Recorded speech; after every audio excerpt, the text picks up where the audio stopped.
welcome back to my channel. My name is Melanie and I make videos about living in Copenhagen.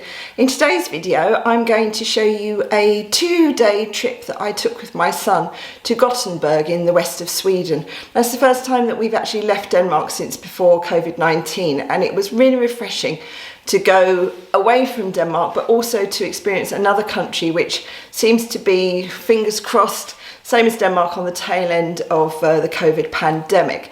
But first of all, I'm going to do a little bit of talking, some of the logistics of what we did, and then just go into the video and you can enjoy seeing what we did there. Now, we travelled by train. You can go from Copenhagen Central Station, but we went from the airport. Now, normally you can take the train straight through to Gothenburg, but because there were track works, very coincidentally, the weekend we wanted to travel, we actually had to do part of the journey by replacement bus, but it was really efficiently organised. So if that is the case, if you're planning on travelling from Denmark, from Copenhagen to Gothenburg in the future, if there are track works, believe me, it was really smooth. It was very easy getting on the replacement bus. Now, one thing I will say, if you're British and you live in Denmark and you're travelling to Sweden, not only do you need to show your passport, but they're also going to want to see some documentation that shows that you have the right to reside in Denmark. Now, I took our residency papers with us, and she got on the train and she was like, Storbritannien, Storbritannien.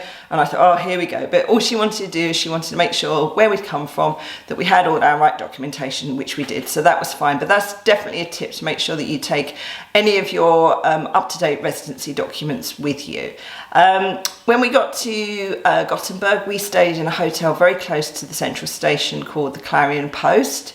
A lot of the hotels in Gothenburg are quite pricey. This one was no exception, but we decided, because we hadn't travelled for such a long time, that we would have a little bit of a treat. They have a rooftop swimming pool. We didn't use it when we were there, but that's something very nice that you can do at that hotel. But I'll put all the links to everything and everywhere that we stayed below.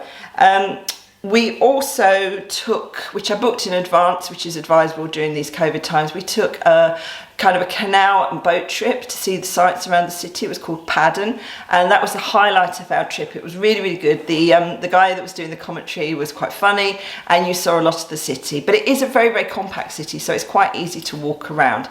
But being such an advocate of public transit, we did use a lot of public transport when we were there, mainly the trams, which was pretty exciting. We liked the trams.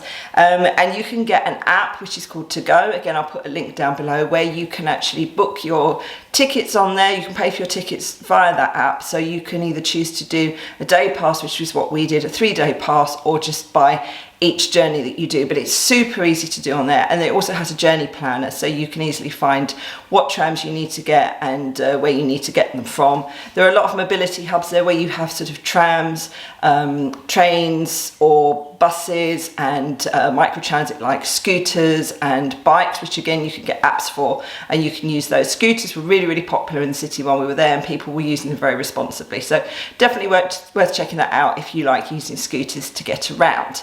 What else did we do that I can tell you about? Yeah, we went to Haga, which is a historic part of the city, and we had a very famous pastry from there, but you'll see that in the footage that I'm going to show you. And things that I don't show you, actually, what we did.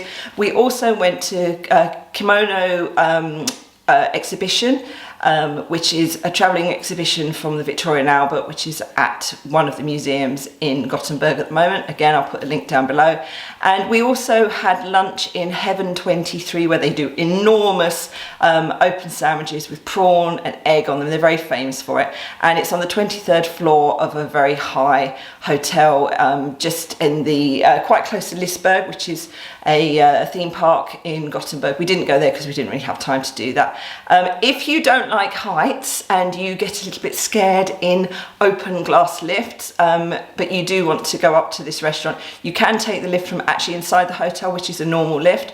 We took the lift outside, and very unexpectedly I had a panic attack in the lift, which wasn't great fun.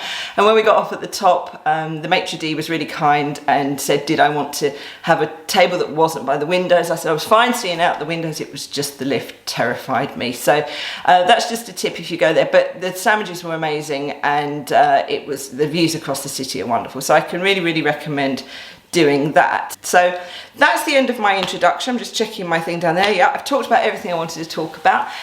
Do check out the links down below for everything that we did, and also that travel app, and let's enjoy our trip.